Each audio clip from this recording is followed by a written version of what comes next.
विद्यार्थी मित्रों नमस्कार। उर्दू साहित्य में गज़ल का बहुत बड़ा महत्व है। जब हम गज़ल सुनते हैं या उसमें से जो शब्द रहते हैं, जो अल्फाज रहते हैं, उनमें उर्दू साहित्य की खुशबू आती है और ऐसा लगता है कि ये गज़ल इतनी अच्छी लगती है सुनने में, उसमें जो शब्द है वो इतने दिल को छू जाते हैं, तो क्यों ना हम गज़ल के बारे में ज़्यादा जानकारी हासिल करें।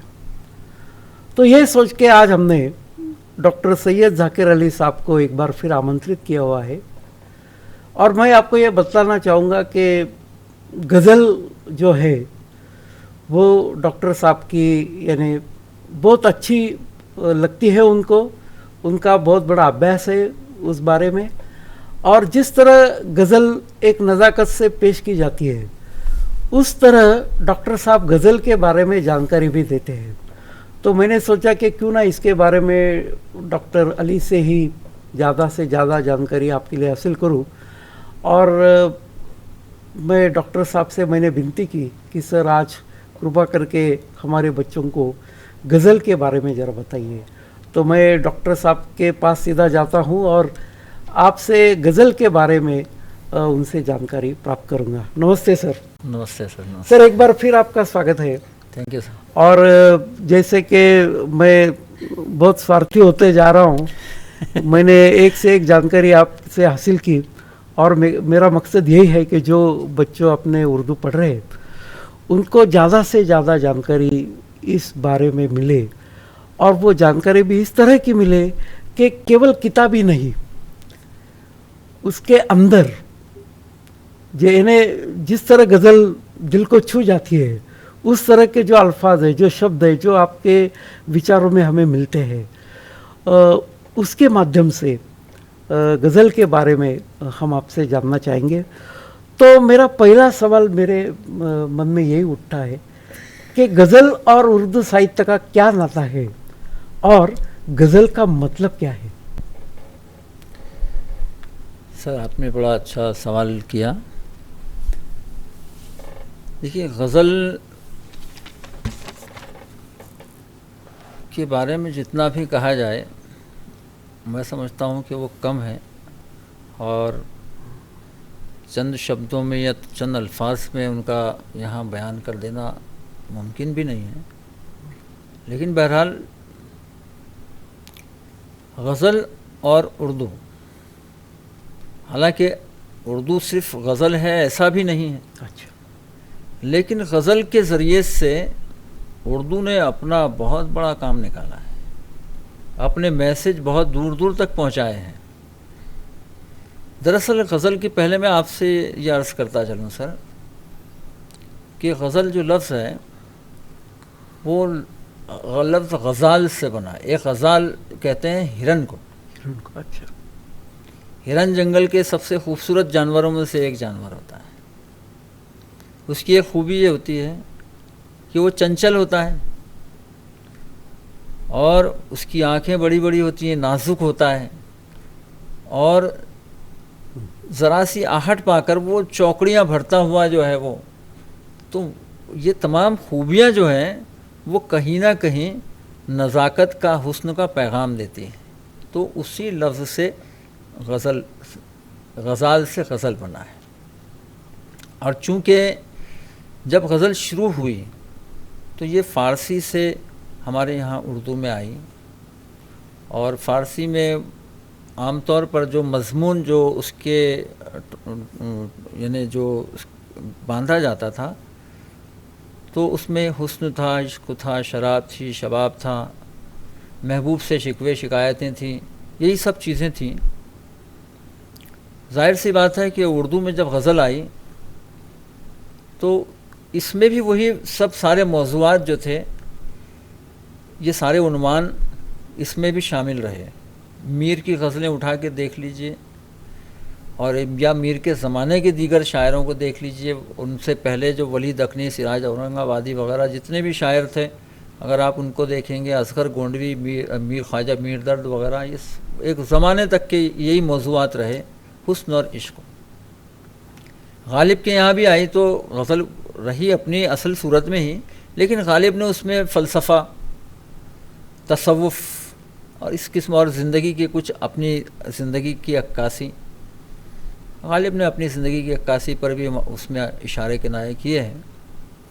तो इस तरह से गज़ल जो थी वो उर्दू शायरी के अंदर दाखिल हुई और देखते ही देखते अपनी कुछ खुसूसियात की, कुछ वैसी विशेषताएं, कुछ ऐसी खूबियाँ उसके अंदर थीं कि जिसकी वजह से गज़ल ने अपना मकाम सबसे ऊपर उर्दू शायरी के अंदर बनाया। देखिए, शायरी में कसीदा भी होता है जिसमें किसी की सिर्फ तारीफ़ की जाती है, किसी बादशाह की, किसी अमीर या रईस की। उसी तरह मरसिया होता है जो किसी मरने वाले की खूबियाँ जिसमें बयान की जाती हैं, या मसनवी होती है जिसमें अपन दास्तान पे, जिस पे हमने बात की पहले एक प्रोग्राम में, तो ऐसे ही किस्म के किस्से जो होते हैं वो नज़्म की सूरत में, शायरी की सूरत में बयान किए जाते हैं, जिसको हम मसनवी कहते हैं। लेकिन गज़ल ही एक ऐसी सिन्फ़ शायरी है जिसको हमारे एक सीनियर प्रोफेसर रशीद अहमद सिद्दीकी, बड़े लिखने वाले थे, अलीगढ़ यूनिवर्सिटी में प्रोफेसर थे, उन्होंने गज़ल को उर्दू शायरी की आबरू कहा है। और वाकई गज़ल उर्दू शायरी की आबरू ही है, क्योंकि गज़ल के हर एक शेर का दूसरे शेर से कोई ताल्लुक़ नहीं होता। किसी शेर के अंदर अगर शायर महबूब की तारीफ़ कर रहा है तो किसी दूसरे शेर के अंदर वो अपनी ज़िंदगी के मसाइल पेश कर सकता है, तीसरे शेर में वो दोस्तों की शिकवे शिकायतें कर सकता है। तो इस तरह से गज़ल का हर शेर अपनी जगह एक अलग होता है, और यही वजह है कि हर आदमी को अपने मतलब का कुछ ना कुछ वहाँ से मिल ही जाता है। एक साहब को मैं जानता हूँ, एक मर्तबा मुझसे मिले और वो रहते दूर थे, इसलिए मैंने उनसे सलाम किया। बुज़ुर्ग आदमी थे और मैंने कहा कि चाचा कैसे हो? तो कहा कि क्या पूछते हो हाल दिले बेकरार का, अच्छे हैं और शुक्र है परवरदिगार का। क्या बात है। तो मैंने कहा आज यहाँ पर आपको देखकर बड़ा ताज्जुब हो रहा है, क्यों, कैसे आ गए थे आज? तो कहा भाई एक ज़रूरत खींच लाई थी। मैंने कहा फिर हो गया काम? तो कहा नहीं। मैंने कहा क्यों? तो कहा झूठी तसल्लियों के सिवा कुछ ना मिल सका, मैं जाके लौट आया हर एक मेहरबां के पास। क्या बात है। तो ये वो चीज़ थी जो गज़ल के अंदर से निकाली हुई एक एक चीज़ होती है। तो हर इंसान को अपनी ज़रूरत का कोई ना कोई शेर उसमें मिल जाता है। तो इस एतबार से गज़ल जो है वो उर्दू शायरी में सबसे अलग हैसियत अपनी बनाकर बैठी। सर, जैसे कि अभी आपने कहा कि गज़ल का ये उर्दू साहित्य की आबरू है जी। जो शेर अभी आपने बताए, जिस साहब ने वो कहे, तो मानवी स्वभाव, ह्यूमन नेचर और नेचर, इनका बहुत सम्मिलन, या हम कॉम्बिनेशन बोलते हैं अंग्रेजी में, इनका एक अलग कॉम्बिनेशन गज़ल में होता है। तो नेचर और ह्यूमन नेचर का ये जो कॉम्बिनेशन है, इसके ऐसे कई शब्द हैं गज़ल में कि जो आज भी दिल को बहुत छू जाते हैं। जैसे सागर है, आकाश के लिए है, पानी के लिए है, गहराई है। तो ऐसे कौन कौन से शब्द हैं कि जो अपने पर्यावरण से या ह्यूमन नेचर से गज़लकारों ने लिए हैं और उनको बड़े अच्छे ढंग से पेश किया हुआ है कि वो ह्यूमन नेचर पेश करते हैं अपने सामने। तो ऐसे कुछ शब्द हमारे स्टूडेंट्स को बताइए कि जो अपने ज़िंदगी में हम हर रोज़ देखते हैं, लेकिन ये सोच भी नहीं सकते कि इस शब्द का इस तरह से प्रयोग किया गया है और इसको ये नया अर्थ मिला है।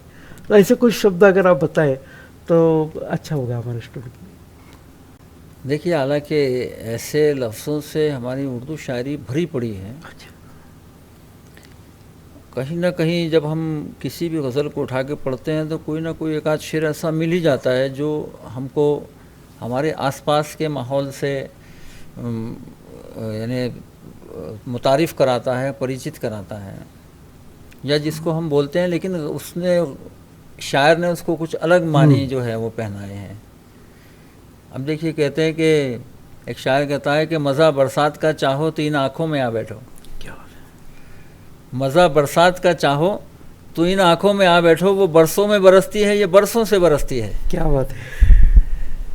तो ये चीज़ इस तरह से और बेशुमार ऐसे आपको मिसालें हमारे यहाँ पर मिल जाएंगी, और मैं अभी जैसे याद आएंगे तो मैं आपको सुनाऊंगा उसके अंदर कि जो हमारे शायरों ने जिसको एक अलग, जैसे अल्लामा इकबाल हैं, कहते हैं ए अहले नज़र ज़ौक़ नज़र खूब है, लेकिन जो शय की हकीकत को ना देखे वो नज़र क्या। क्या बात है। तो हमको बहुत सारी अच्छी उसमें मिसालें देखने को मिल सकती हैं, और इससे हमारी पूरी उर्दू शायरी जो है वो बाकायदा भरी पड़ी है। जब क्या थे, एक शायर ने कहा कि जैसे पुराने ज़माने में वो कहा था ना कि आसमान गर्दिश करता है, यानी घूमता है, और ज़मीन अपनी जगह कांस्टेंट है। लेकिन जैसे जैसे ज़मीन, जैसे जैसे साइंस हमारे ज़िंदगी में आया तो ये फ़लसफ़ा आया सामने कि ज़मीन घूमती है, आसमान नहीं घूमता, सूरज अपनी जगह है। अपनी जगह है। तो अब शायर ने इसी बात को अपने अंदाज में यूँ पेश किया है कि उस ज़माने में आदमी बहुत खुश था, आज परेशान है। तो शायर ने उसको यूँ बांधा कि आसमां गर्दिश में था जब पुरसुकून था आदमी, आसमां गर्दिश में था जब पुरसुकून था आदमी, जब से घूमी है ज़मीं हर आदमी चक्कर में है। चक्कर में। क्या तो बात है। इस तरह के बहुत सारे हमको ये चीज़ें मिलेंगी जिसमें उर्दू शायरी जो है वो भरी पड़ी है। सर जैसे कि अभी आपने कहा कि हर एक शब्द बहुत महत्वपूर्ण होता है जी, लेकिन वो जो नज़रिया है, जिस नज़र से वो देखना चाहिए, उसके लिए कुछ खास क्वालिटीज़, कुछ खास गुण हम में चाहिए जो एक शायर में होते हैं। तो जो शायर लोग होते हैं या जो शायरी करते हैं या अपने शौक़ के लिए लिखते हैं, भले उनको पब्लिसिटी या प्रसिद्धि ना मिली हो, तो उनमें क्या क्या ऐसी कौशल्य या गुण या क्वालिटीज़ होती है कि जिस कारण वो इतना अच्छी तरह से या अलग नज़रिए से, औरों से ज़्यादा अलग नज़रिए से देख सकते हैं, इसके बारे में ज़रा बताइए। सर देखिए, एक तो ये बात बहुत मशहूर है कि शायर बनता नहीं, वो बना दिए वहाँ से भेजा जाता है। यानी इन शायरी की जो क्वालिटीज़ हैं तो वो ना तो हमको किताबें पढ़ने से आ सकती हैं और ना ही कुछ किसी और उसका कोई स्रोत या कोई माध्यम या कोई ज़रिया है, बल्कि ये एक कुदरती देन है। मुझको शायर न कहो मीर के साहब, मैंने रंजो गम कितने किए जमा तो दीवान हुआ। क्या बात है। तो ये चीज़ तो शायर को कुदरत से मिलती है।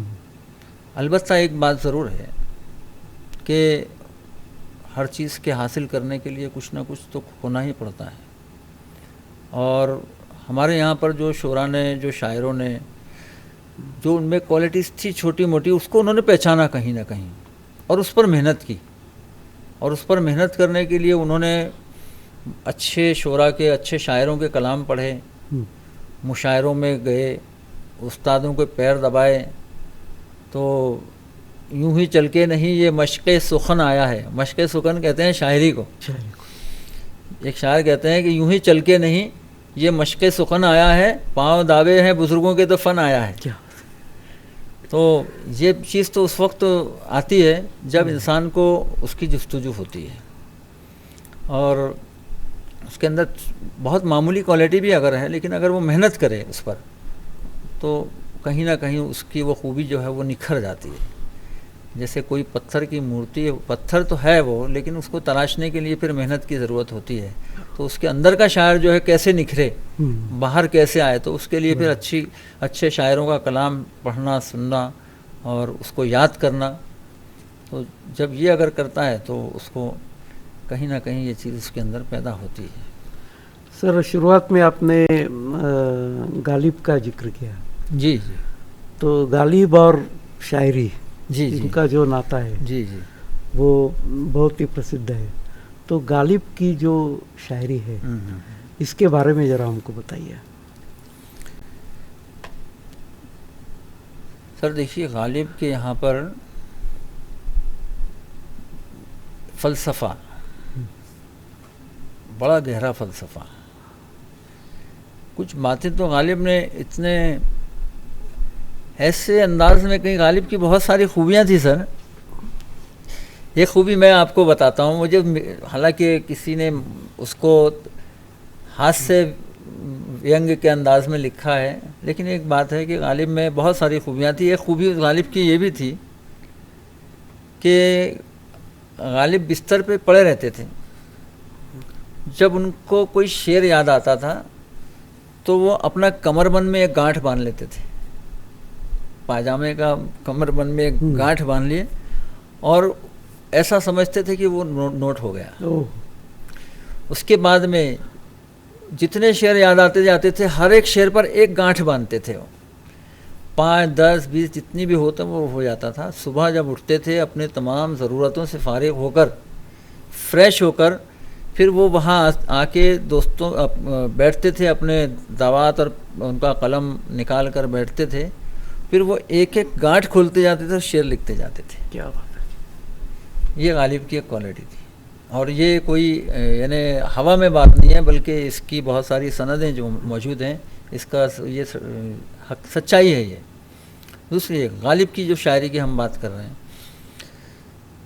बड़ी गहराई के साथ, हालांकि अल्लामा इकबाल जैसा शायर, जिसके बारे में पूरी उर्दू दुनिया जिनको मानती है, बड़ा शायर था, फ़लसफ़ी था, डॉक्टरेट का किया था लंदन से, प्रोफेसर थे, पॉलिटिशियन थे, बहुत बड़ा आलिम, फाजिल, अल्लामा जिसको कहते हैं। लेकिन जब उनसे पूछा गया कि गालिब के फ़लसफ़े के ताल्लुक़ से आप क्या कह सकते हैं, तो उन्होंने क्या जुमला कहा, जबकि गालिब कोई फ़लसफ़ी नहीं थे, फ़िलासफ़र नहीं थे, लेकिन उनका ये जुमला था कि गालिब के फ़लसफ़े को मैं छू भी नहीं सकता। अब जैसे मिसाल के तौर पे मैं आपको एक शेर सुनाता हूँ। न था कुछ तो खुदा था, कुछ ना होता तो खुदा होता, डुबोया मुझको होने ने, न होता मैं तो क्या होता। अब देखिए, सुनने में आदमी ये सोचता है कि इसका मतलब ये है कि कुछ नहीं था तो खुदा था, कुछ ना होता तो भी खुदा होता ही, वो तो था और है और हमेशा रहेगा। डूबोया मुझको होने ने, न होता मैं तो क्या होता, यानी मैं इसलिए डूब रहा हूँ कि मैं हूँ। अगर मैं नहीं बनाया जाता तो क्या हो जाता। लेकिन गालिब ये नहीं कह रहा है, गालिब ये कहना चाह रहा है कि जो इंसान बनाया है, जो पूरी दुनिया को बनाया है, ये अल्लाह ने अपने प्रकाश से, अपने नूर से बनाया है, अपने नूर से बनाया है, उसका एक अंग है, और इस पूरी दुनिया उससे ज़िंदगी पा रही है। जिस तरह एक समुंदर से, दरिया से कतरा ले लिया जाए तो वो क्या होता है, दरिया से अगर अलग हो गया तो कतरा रहता है, वापस वो कतरा अगर दरिया में मिल जाए तो क्या होगा, वो दरिया हो जाएगा। तो डुबोया मुझको होने ने, यानी मैं नहीं था जब, तो क्या था, उसका हिस्सा, यानी भगवान का, ईश्वर का, खुदा का हिस्सा था। ऐसे रंज का दूसरा शेर उनका कि न रंज का खूगर हुआ इंसान तो मिट जाता है रंज, मुश्किलें इतनी पड़ी मुझ पर कि आसान हो गई। इंसान दुखों का जब आदी हो जाता है तो उसके ऊपर फिर वो चीज़ें बहुत आसान हो जाती हैं।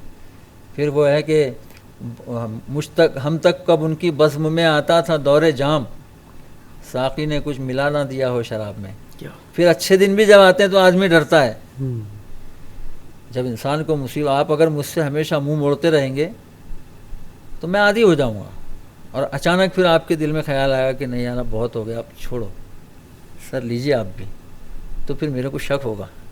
हम तक कब उनकी बज़्म में आता था दौरे जाम, साक़ी ने कुछ मिला ना दिया हो शराब। क्या बात है। सर जैसे अभी आपने जो बताया, एक मन में मेरे सवाल आता है कि क्या गज़ल या शायरी का खाली दर्द से वास्ता है या कुछ जीवन के प्रति जो पॉजिटिविज्म है, जो सकारात्मकता है, उससे भी शायरी दिखती है? खाली नकारात्मक जो है, जो दुख दर्द है, वही दिखती है? इसके बारे में जरा बताइए। शायरी ने तो आज मैं समझता हूँ कि जो गज़ल जो रोल कर रही है, वो रोल तो सर अभी मैं समझता हूँ कि पूरे लिटरेचर पर कहीं भी दूसरे किसी भी लिटरेचर के अंदर आप झांक कर देख लीजिए तो अब आपको जो है वो चीज़ नज़र आएगी कि गज़ल हमको बेदार कर रही है। और गज़ल ने पहले भी किया है। 1936 में जब यहाँ पर तरक्की पसंद तहरीक हिंदुस्तान के अंदर शुरू हुई तो उस वक्त तो हमारे शायरों ने, हमारी शायरी ने बहुत ज़बरदस्त यानी लोगों को सर इस बात के यानी जीने का संदेश दिया, पैगाम दिया। उठो मेरी दुनिया के गरीब, कहीं जज्बाती होकर, कहीं थोड़ा सा अपने आप से बाहर आकर, कभी बहुत ज़्यादा गुस्से में आकर, कभी बहुत मोहब्बत के साथ कि उठो मेरी दुनिया के गरीबों को जगा दो, काखे उमरा के, उमरा यानी रईसों के, काखे उमरा के दरो दीवार हिला दो, जिस खेत से दहका को मैसर न हो रोज़ी, उस खेत के हर खोश है गंदुम को जला दो। क्या हिंदुस्तान पाकिस्तान, हिंदुस्तान और चीन का था 1962 में।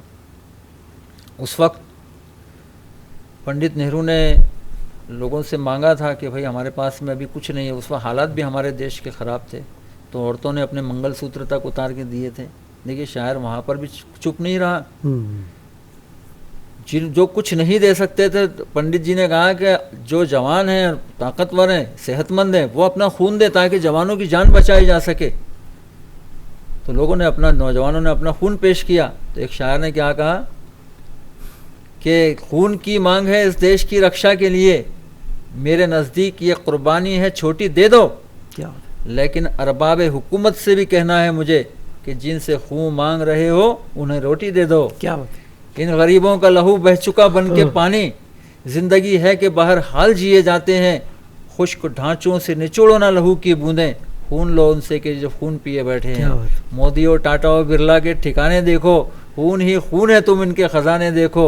इन ख़जानों में मोहब्बत का लहू पाओगे, इन ख़जानों में मुरव्वत का लहू पाओगे, किसी दोशीज़ा की इस्मत का लहू पाओगे, किसी बेवा की जवानी का लहू पाओगे। तुमने उन दर्द के मारों से लहू मांगा है जिनको संसार में 2 दिन कभी राहत ना मिली, इनके खून की कोई कीमत मिले मुमकिन ही नहीं, आज तक जिनके पसीने की भी कीमत ना मिली। क्या बात है। तो शायर ने तो हर मौके पर हर मौके का हौसला दिया है। बराबर। सर जब गालिब जी का हम जिक्र करते हैं जी, मकतूब निगारी, मकतूब निगारी, जी जी, तो उसका जिक्र होना तो बहुत ही यानी स्वाभाविक है। जी, तो इसके बारे में ज़रा बताइए। हाँ सर, ये असल में मैं बहुत इसमें बता दें कि देखिए गालिब से पहले थोड़ा सा हमको ये झांकना चाहिए कि गालिब से पहले जो उर्दू में ख़त लिखे जाते थे, पत्र व्यवहार जो मामला होता था, जो खतूत लिखे जाते थे, जिसको हम मकतूब कहते हैं, उर्दू में उसको मकतूब भी और खतूत भी दोनों से, तो उसमें एक चीज़ तो ये थी कि फ़ारसी का बहुत ज़्यादा उस पर हावी थी। दूसरी एक चीज़ के बड़े अलक़ाब व आदाब उस पर लगाए जाते ना, मज़मून तो जो उसका एक तरफ रह जाता था, नहीं पहले तो बहुत कुछ कहा जाता था, जनाब वाली, हुजूर वाला, और ये सारे तो उससे लिखते, तो ये बड़े यानी अदबी पैरायों के अंदर उसको लपेट कर और पेश किया जाता था। गालिब ने सबसे पहली चीज़ एक ही किया कि गालिब ने बिल्कुल उसको छोड़ दिया, डायरेक्ट बस कहिए जनाब कैसे हो। अब ख़त में तो ये तो डायरेक्ट लिखते थे वो, यानी ऐसा लगता है कि जैसे गालिब अगर सामने हैं और उनके सामने जिससे वो बात कर रहे हैं, जिसको ख़त लिख रहे हैं, वो उनके सामने बैठा हुआ है। तो इसके लिए एक जुमला बड़ा मशहूर भी है कि गालिब वो है जिसने मुरासले को मुकालमा बनाया, यानी जो ख़तो किताबत थी उसको बराह रास्त डायरेक्ट बातचीत बना दिया। तो अब उसके खतूत पढ़ने के बाद अगर आप उनके लेटर पढ़ेंगे तो उनके लेटरों में आपको डायरेक्ट मिलेंगे ख़त कि, और अच्छा वो ओरिजिनल ख़त हैं, वो ऐसा भी नहीं कि बनाकर लिखे हुए हैं, ओरिजिनल ख़त हैं। उन्होंने जो अपने दोस्तों को लिखे हैं, नवाबों को लिखे हैं, अपने शागिर्दों को लिखे हैं, बुज़ुर्गों को लिखे हैं। तो एक ये चीज़ है। दूसरी एक चीज़ के उसमें जो ज़बान का इस्तेमाल किया गया है बड़ी साफ़ सुथरी और बड़ी प्यारी ज़बान है, बड़ी बेतकल्लुफ़ ज़बान है। कहीं से कहीं तक उस पर किसी और फ़ारसी अरबी का कोई ऐसा गलबा हमको नज़र नहीं आता। और यही बात है कि हम ये कहा जाता है कि जो उर्दू प्रोज़, उर्दू लिटरेचर जिसको उर्दू नस्र हम कह रहे हैं, तो मॉडर्न जो नस्र है, जदीद नस्र, तो इसकी बुनियाद गालिब के लिटरेचर खतूत से ही पड़ी है। अच्छा। दूसरी एक और ख़ास बात कि गालिब के खतूत जो है, उनके मकतूब जो हैं, तो उनकी ज़िंदगी का आईना है। यानी आपको अगर गालिब के हालात ज़िंदगी समझने में कहीं परेशानी जा रही हो, कहीं कंफ्यूज हो रहे हो, आप उनके लेटर पढ़ लेंगे तो आपको कहीं ना कहीं वो पिक्चर क्लियर हो जाएगी कि अरे गालिब परेशान थे, गालिब का पेंशन रुका हुआ था, गालिब अपने दोस्तों से भी कहीं ना कहीं शिकवे शिकायत कर रहे थे, गालिब को समाज का और ज़माने का भी कुछ शिकवा शिकायत थी। तो ये सारी चीज़ें आपको उनके खतूत के ज़रिए से, उनके लेटर्स के ज़रिए से मालूम हो जाएंगी। तो एक नया अंदाज़, एक नया रास्ता, एक नई उड़ान जो थी उन्होंने उर्दू लिटरेचर को अपने लेटर्स के ज़रिए से जो है वो दी। यानी अपने जो व्यक्तिगत जीवन है, जो समस्या है, जी जी, जो भी कुछ क्षण आते हैं जीवन में, तो उसका जो प्रभाव है वो उनके शायरी पर या उनके गज़लों पर पड़ा हुआ है। जी। जैसे कि आपने कहा कि गालिब साहब का जो काम है वो गज़ल का एक फाउंडेशन है। जी। तो मेरे मन में ये सवाल आता है कि क्या अभी जो मॉडर्न गज़ल है अपनी, तो उसमें आपको गालिब की क्या क्या विशेषताएं दिखाई देती है कि आगे चल के आप ये कह सके कि ये यहाँ गालिब हमको दिखाई देता है मॉडर्न गज़ल में? तो इसके बारे में ज़रूर बताइए। नहीं, देखिए, जो क्योंकि गालिब ने एक चीज़ की जो बुनियाद रखी थी वो थी हकीकत पसंदी, वास्तविकता। तो हकीकत पसंदी गालिब को अच्छी लगती थी और वो चाहते थे कि हम किसी को ख्वाब ख्याल की जन्नत में ना ले घुमा कर, उसकी सैर ना करा के, जो ज़िंदगी को उसका आईना दिखाएं कि तेरी तस्वीर ये है। बाद से, गालिब के बाद से ये एक रिवायत पड़ी, ये एक रस्म, एक बुनियाद पड़ गई और हमारे शायरों ने उसको फॉलो किया। उनके जस्ट बाद भी जो शायर आए उसमें इकबाल जैसे लोग थे, फैज़ अहमद फैज़ जैसे, उनके बाद जो बहुत बाद में नस्ल जो आई उसने गालिब को फॉलो किया। और आज भी बशीर बद्र जैसे बड़े शायर हिंदुस्तान के, बड़े बल्कि उर्दू के बड़े शायर हैं, तो बशीर बद्र हैं, डॉक्टर वसीम बरेलवी है, और तो ऐसे लोग उनको, ये कुर्रतुल ऐन हैदर बड़ी अफसाना निगार है हालांकि, लेकिन उन्होंने सराहा है। और जगह जगह कहीं ना कहीं गालिब को जो है वो लोग पेश करते हैं, कहीं उनके ख़यालात, कहीं उनका अंदाज़, कहीं उनका तो वो लेकर चल रहे हैं आज वो भी। लेकर चल रहे हैं। तो विद्यार्थी मित्रों, आज हमने गज़ल का अर्थ, गज़ल की जो विशेषताएं हैं और इस क्षेत्र में गालिब साहब का जो योगदान है, इसके बारे में हमने सर से जानकारी ली। मुझे पूरी उम्मीद है कि इस कार्यक्रम को सुनने के बाद आपका 5वां और 6वां जो यूनिट है, 6ठा जो यूनिट है गज़ल के बारे में, वो समझने में आपको कोई परेशानी नहीं होगी। मैं एक बार फिर सर का आभार व्यक्त करता हूँ कि जिन्होंने इतना समय आज हमें दिया, और जैसे जैसे मौके मिलेंगे वैसे वैसे हम सर को आमंत्रित करते रहेंगे। सर, आज आप यहाँ आए और हमारे बच्चों को गज़ल के बारे में, गालिब जी के बारे में इतनी महत्वपूर्ण जानकारी दी, इसलिए मैं आपका बहुत आभारी हूँ। धन्यवाद। Thank you sir, thank you. आपका भी बहुत बहुत शुक्रिया, आपने हमको यहाँ बुलाया, ये मौका दिया, इसके लिए मैं आपका बहुत बहुत शुक्रगुजार हूँ सर। Thank you.